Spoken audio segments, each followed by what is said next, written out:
Muy buenas tardes, ¿cómo están? Esto es Opinión Pública, segundo programa del año. ¿Cuáles van a ser los temas que nos van a ocupar este año? ¿Cuáles van a ser las preocupaciones del electorado nacional, del público nacional, de otros países? Eso es lo que revisaremos en la sección Política Pública en nuestro segundo programa del año. Si bien no hicimos revisión en el programa pasado, en este queremos darles una perspectiva de cuáles serán los temas de opinión más relevantes para el año que entra. Soy Francisco Abundis. Viviana, ¿cómo estás? Buenas tardes. Hola Paco, ¿cómo estás? Me da mucho gusto ya estar aquí entrados a mediados de enero en este segundo programa del año. Bueno, en la salud vamos a platicar con el doctor Manuel Mondragón, el secretario de Salud del Gobierno del Distrito Federal, acerca de cómo está enfrentando precisamente el Gobierno del Distrito Federal los problemas de salud actualmente. Y en la sección de coyuntura tendremos tal vez un tema muy obvio que ustedes habrán escuchado mucho, pero le intentaremos dar una perspectiva, una lectura distinta. ¿Cuáles son las implicaciones de la elección en Estados Unidos? ¿De qué depende este sistema político? ¿Cómo es posible que haya elecciones en ciudades tan pequeñas o estados tan pequeños como Iowa o como New Hampshire que acaban definiendo la política y a los líderes del país hoy por hoy con el mayor liderazgo en el mundo? Eso nos ocupará en nuestra sección de coyuntura y también qué es lo que está pasando en la nación por población más grande del mundo, China. Qué es lo que está pasando con la demanda de elecciones en probablemente el país que está creciendo a una mayor tasa en el mundo, 11.5, en nuestra sección de coyuntura. También estaremos viendo en El Consumidor la tercera y última parte de las luchas en nuestro país. Quédese aquí, tenemos muchísimas cosas. Comenzamos en Opinión Pública.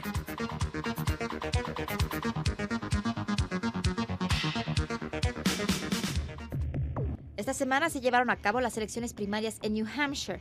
Las primarias en aquel estado de la Unión Americana son un decisivo campo de batalla en el proceso, estado por estado, para elegir a los candidatos republicano y demócrata para las elecciones de noviembre, en las que se escogerá al sucesor del presidente George W. Bush. Hillary Clinton ganó contra todo pronóstico las primarias demócratas en New Hampshire, luego de que perdiera el estado de Iowa, y John McCain fue elegido en el lado republicano y regresa con fuerza a la carrera presidencial que tuvo que abandonar en el 2000. Los candidatos continuarán su lucha por la candidatura presidencial, que ahora se centrará en el resto de los estados que deben celebrar las primarias. Rumbo a las elecciones presidenciales de los Estados Unidos, este es nuestro tema de hoy. Nuevamente en la actualidad la elección en Estados Unidos, en este caso New Hampshire. ¿Cuáles fueron las elecciones de esta elección primaria?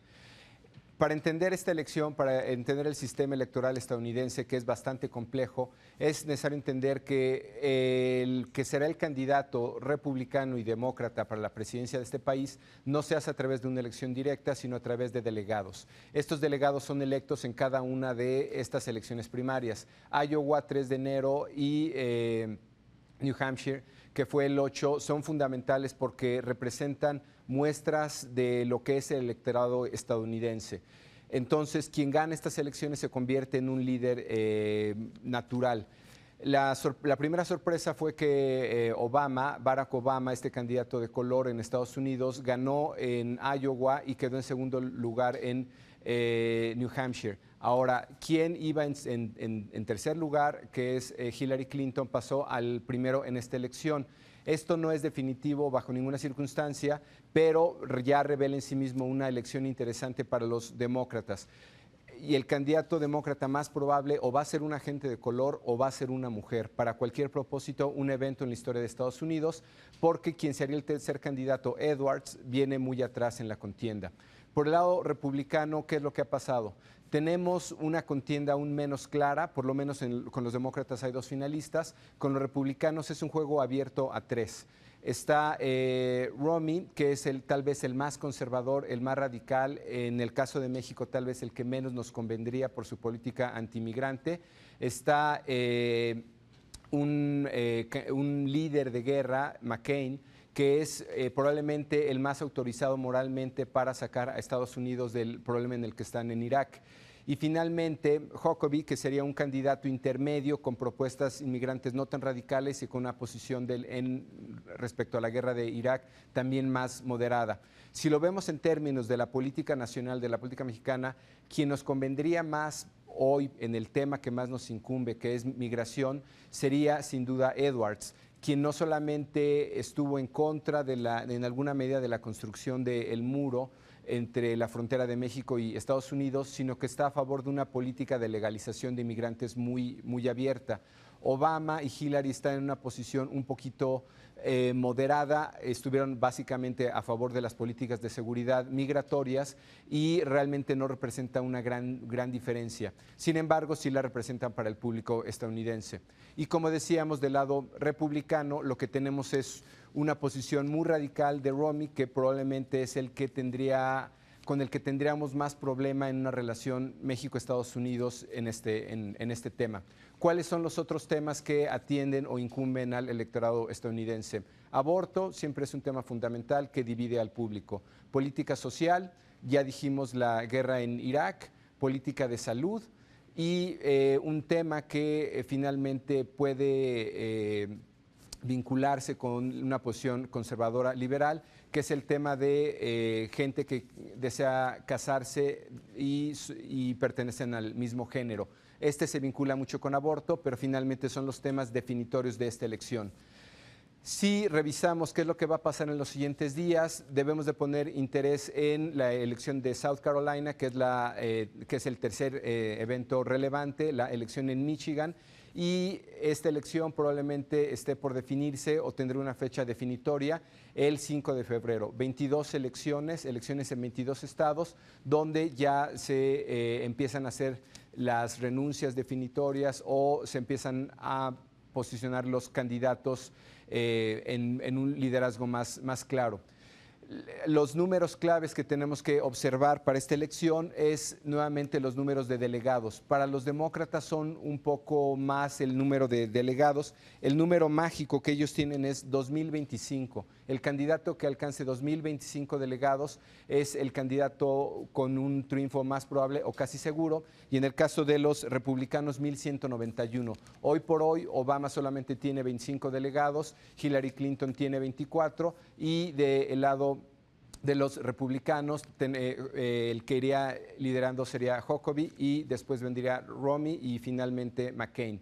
Como hemos sugerido, esta es una elección compleja al punto que una medición como las que solemos hacer en nuestro país, abierta, que indica preferencia por candidatos, en Estados Unidos no sirve dado lo fraccionado y lo secuenciado de este sistema.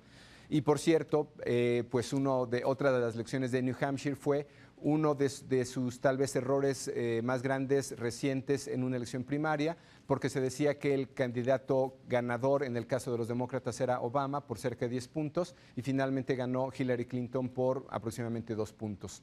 Esos son los avatares, digamos, de las mediciones y lo que tendremos que observar en los siguientes días en las elecciones primarias en Estados Unidos. Regresamos.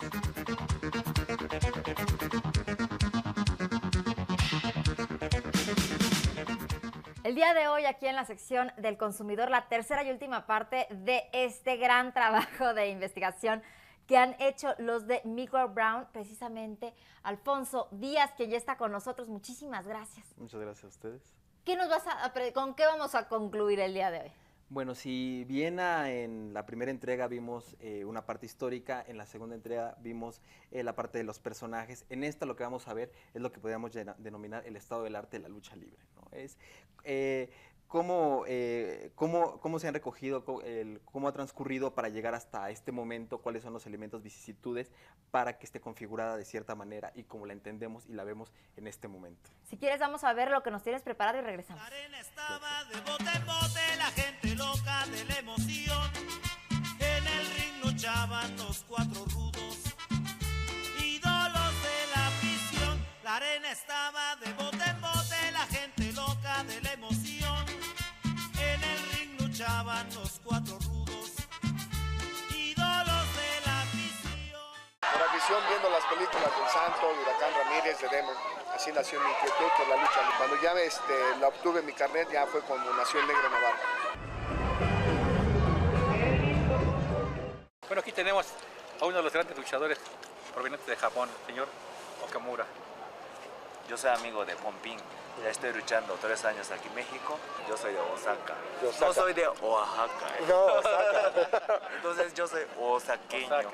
Conocí a una persona, a un hermano de un luchador que era famoso en ese tiempo, entonces me vio de estatura, me vio físico, él me dice, oye, ¿por qué no eres luchador? Yo la verdad, pues a mí la verdad, yo decía, no, pues a mí la verdad no me gustan, de esas payasadas no me gustan, yo así le dije. Me llevaron a mí a entrenar y yo pensaba que pues ya era ver lo que iba a hacer, lo que se veía en la televisión, ¿no? Y no. A mí me gustó la lucha libre desde que yo empecé a nacer, yo me gustaban los catorrazos, seguido yo me daba, ¿cómo se llama? Allá en Guadalajara, seguido me sonaba a varios chavos para ahí me empezó a gustar la lucha. Desde que tengo uso de razón, en Guadalajara siempre han pasado la lucha libre por televisión y ahí empecé a ver a las grandes figuras de antaño que eran Pantera Blanca, Kiko Van Dyck, El Oso Negro, posteriormente ya los hermanos Espanto, primero segundo, Carlos Lagarde, los hermanos Shadow, Black Shadow, Blue Demon, y para de contar, ¿no? El Santo, el Cavernario, Blue Demon y el Bulldog, y la gente comenzaba a gritar, se sentía enardecida sin cesar. Yo considero que la lucha libre actual es mucho más peligrosa que en sus inicios, ¿no? Es más espectacular, en cada lance el luchador arriesga la vida. Pero se han olvidado de lo principal, las llaves y las contrallaves. Hay alguna cosa, un castigo, y el público ya no lo alcanza muchas veces a ver bien. Y Bonada sabe muy bien que en aquellos años una llave se quedaba mucho tiempo, en lo que buscaban la forma de salir. La contrallave. Era su época. Había que romper la llave. Sí, claro. O sea, te aplicaban una llave y tú peleabas para quitarte la llave y al mismo tiempo estabas pensando que voy a hacer otra contrallave. Cambiando, pero nada que va ni en ascenso ni en nada de eso, no, sino que la lucha libre, según como la gente lo vaya agarrando, a mucha gente le gusta que ver más espectáculo, más vuelos, eso. Ahora ya no tanto llaveo y eso, porque a la gente ya no le gusta. Ahora sí que, como dice uno, se aburren o no sé qué onda, pero antes era más en la lona y todo eso. Mucha gente ahora le gusta eso de la lona, pero ahí a ellos no, ahorita lo quieren ver volando, que hagan 2, 3 piruetas arriba de no sé qué, y yo pienso que se venía el circo mejor, para que salgan mejor todas las...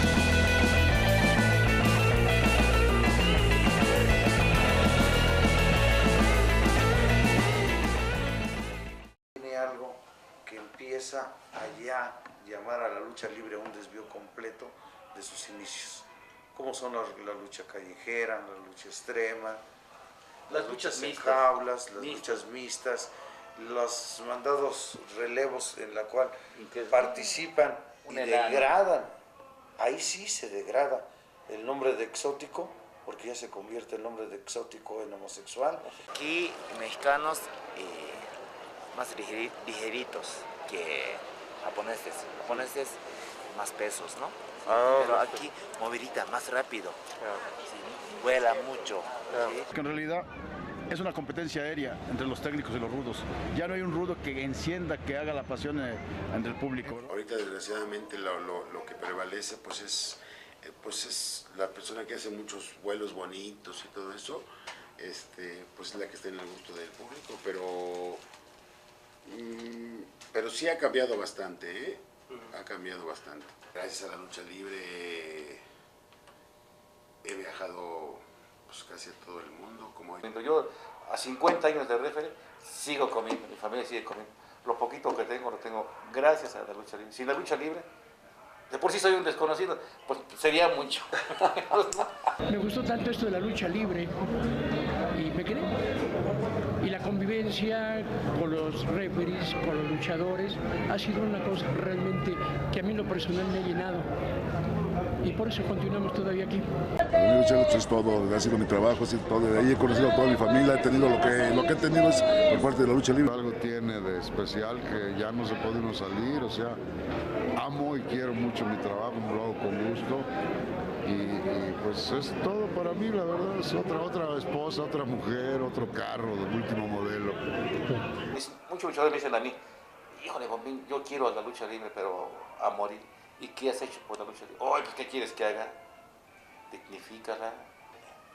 Un consejo a todos mis compañeros, si de verdad amas a la lucha libre, no la denigres. Recuerda que lucha es nombre de mujer y hay que amarla y respetarla hasta la muerte. Yo estoy casado contigo y jamás podré dejar de quererte.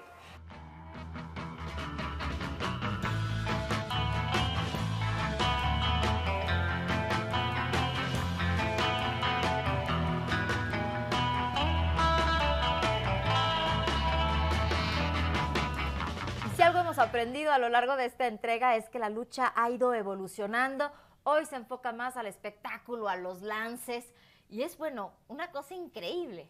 Sí, efectivamente, si bien se ha tratado de un asunto mediático, también tiene que ver con el gusto de la gente, ¿no? A la gente le gusta ver eso, se siente contenta, sale con una energía de las arenas, el parecer están entendiendo y están viendo el fenómeno de diferente manera, como lo hacían antes, ¿no? Muchísimas gracias. No, hombre, a ustedes, muchas gracias por la invitación. Vamos a hacer un corte aquí en Opinión Pública, regresamos. Sin lugar a dudas, uno de los temas más importantes para los ciudadanos del Distrito Federal es la salud. Y para esto, el día de hoy vamos a platicar acerca de las políticas públicas, cómo están enfrentando todos los problemas que ven todos los días aquí en esta materia en el gobierno del Distrito Federal. Me da mucho gusto saludar al doctor Manuel Mondragón y Calp, secretario de Salud del gobierno del Distrito Federal. Doctor, muchas gracias por esta entrevista. Viviana, muchas gracias por la invitación una vez más. Doctor, de los casi 9 millones de habitantes que hay aquí, concretamente en el Distrito Federal, se hizo una encuesta y la percepción es que el 49% de los servicios de salud deben ser implementados por el gobierno federal, 37% por el gobierno del Distrito Federal y el 13% de los municipios. ¿Dónde llega el gobierno federal? ¿Dónde llega su responsabilidad? Sí, cómo no. En realidad habría que dividir en dos mitades las responsabilidades para atender a los ciudadanos del DF. Una mitad lo verían las instituciones de seguridad social, particular o principalmente el Instituto Mexicano de Seguro Social, el IMSS. Otra parte, el ISSSTE. Y hay una parte pequeña que ve la Secretaría de Salud Federal a través de los institutos nacionales de salud, extraordinarios institutos, y los hospitales federales de referencia, el Hospital General, el Hospital Juárez, el Hospital de la Mujer, los psiquiátricos, qué sé yo. Eso sería la mitad. En la otra mitad, por hablar en términos muy redondos, los vemos nosotros. ¿A qué personal vemos nosotros? A los no derechohabientes a las instituciones de seguridad social. A ellos son a los que vemos nosotros. O sea, nos tocaría ver sobre 4 millones y fracción de ciudadanos. ¿A quiénes atendemos en esta mitad? Políticas de salud. A la gente más necesitada, a la gente más marginada, a las personas más vulnerables, a quienes no tienen. Nuestra acción es a los que no tienen. Y una política de salud fundamental del Distrito Federal, que es única en la República, es que aquí todos los servicios y todos los medicamentos son gratuitos. Entonces, ahora sí te estoy diciendo... ¿No hay desabasto de medicamentos? Ahora prácticamente no tenemos. En esta administración de Marcelo Ebrard, el abasto de medicamentos ha sido del 80% con el presupuesto que tuvimos y que ya había establecido desde el 2006. Y en el 2008, con la nueva mecanismo de adquisición, de almacenamiento prácticamente inexistente y de distribución de medicamentos en los hospitales, vamos a llegar, yo siento, al 95-98% de abastecimiento. Doctor, finalmente, para concluir, ¿cuál es la meta que usted tiene como secretario de Salud de la Ciudad de México ahora que termine esta administración de Marcelo Ebrard? Mira, yo te voy a decir inmodestamente, cuál es la manera como yo trabajo y he trabajado toda mi vida. Yo le digo a todos mis compañeros, dime cómo sí, no por qué no. Todos los programas, que son muchos, que hemos implementado y que implementaremos, una vez discutidos, una vez analizados, a todos les digo, dime cómo sí lo vamos a hacer y no por qué no lo pudimos hacer. Yo espero no defraudar a la gente. Esperemos que no, doctor. Muchísimas gracias por esta entrevista para Opinión Pública. Regresamos aquí en Opinión Pública.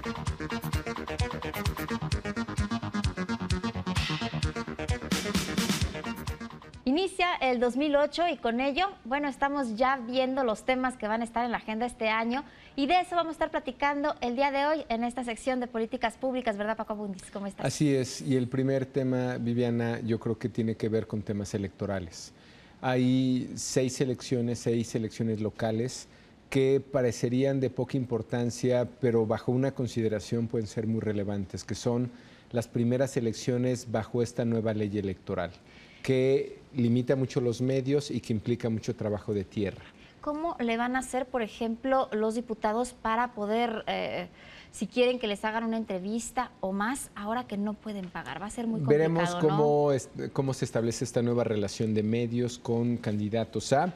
Por lo pronto bastaría mencionar cuáles son las elecciones que tenemos. Febrero 3, Baja California Sur, un estado perredista, y Quintana Roo, un estado muy mixto con una ciudad muy importante que es Cancún, Benito Juárez. Ese municipio, lo que vale ese municipio en términos de inversión y lo que implica en términos de gobierno, hay que poner atención. Vendré Hidalgo, 17 de febrero, con una elección de ayuntamientos el 9 de noviembre. Nayarit, julio 6, septiembre 28, Coahuila y finalmente octubre 5, Guerrero. Eso es lo que tenemos. Dado el saldo que tenemos de las elecciones del año pasado, habrá que observar el nivel de intervención de los gobernadores en estas elecciones. Tuvimos saldos espectaculares como el de Tamaulipas, como Veracruz, como Puebla, y yo creo que el tema electoral en México es cuánto van a intervenir los gobiernos en sus elecciones. Pero estos estados que acabas de mencionar tú precisamente fueron, ganaron los candidatos del gobernador. Los gobernadores realmente operaron para sus candidatos. Habrá que ver cómo se va desarrollando este tema a lo largo de este año. Así es, primer tema que reportaremos en opinión pública y le daremos seguimiento. Bueno, Viviana. y sin lugar a dudas, otro tema de gran relevancia, de gran importancia, son estas reformas, sobre todo esta reforma fiscal con los nuevos impuestos que se van a dar. Ya a partir de aproximadamente dentro de unos meses ya se va a empezar a cobrar este impuesto si se hacen depósitos en efectivo, únicamente en efectivo. Y a ver cómo queda finalmente este impuesto que empezó siendo el CETU y ahora se convirtió, le tuvieron que cambiar el nombre al YETU porque antes era contribución empresarial a tasa única, ahora es el impuesto empresarial a tasa única. ¿Por qué? Por los tratados internacionales.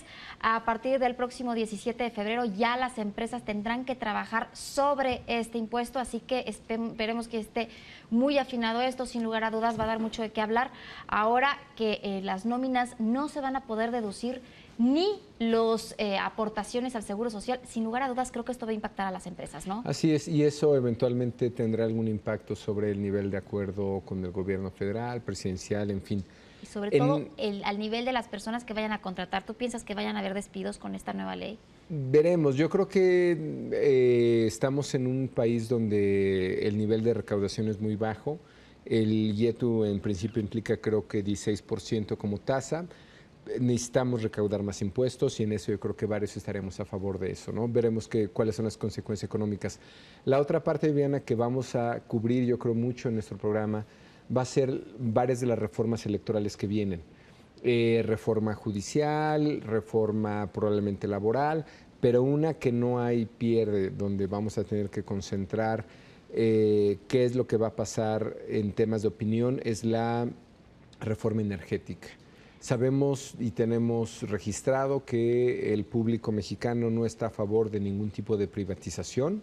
Eso es un hecho, ¿no? Pero nos quedan 9.6 años de petróleo. De cada 10 barriles de petróleo que se extraen del suelo mexicano, solamente se vuelven a generar 4. Entonces, sí estamos ante un problema real en el sistema de petróleo que hay y en la recaudación que hay, ¿no? Y como pocos temas, yo creo que el petróleo hoy día nos vincula con temas internacionales. Lo vimos en diciembre pasado, el asesinato de un líder opositor en Pakistán, una mujer de gran tradición, que fue una mujer más, su familia es más que relevante, Benazir Bhutto en Pakistán, que nos llegue a impactar a nivel nacional porque el barril del petróleo pasa la barrera psicológica de los $100. Yo creo que es un tema que pasa por el contexto internacional, lo que está pasando en Irak y deriva eventualmente en qué vamos a hacer nosotros con ese tema, al punto donde la oposición está marcando, o bueno, el ex candidato a la presidencia López Obrador está señalando un equipo que básicamente vigile qué es lo que va a pasar con ese tema. Tema polémico, tema donde la opinión pública cuenta y donde el contexto internacional importa.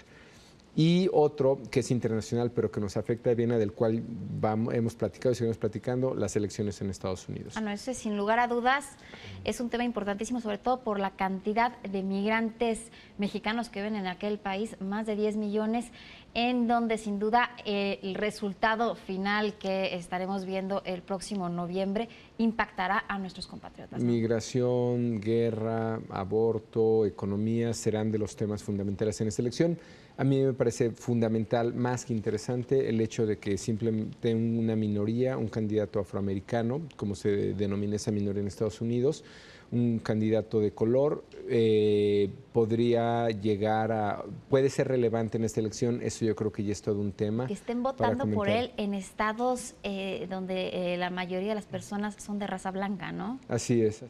De todos estos temas estaremos hablando a profundidad aquí en Opinión Pública y seguramente de muchos más.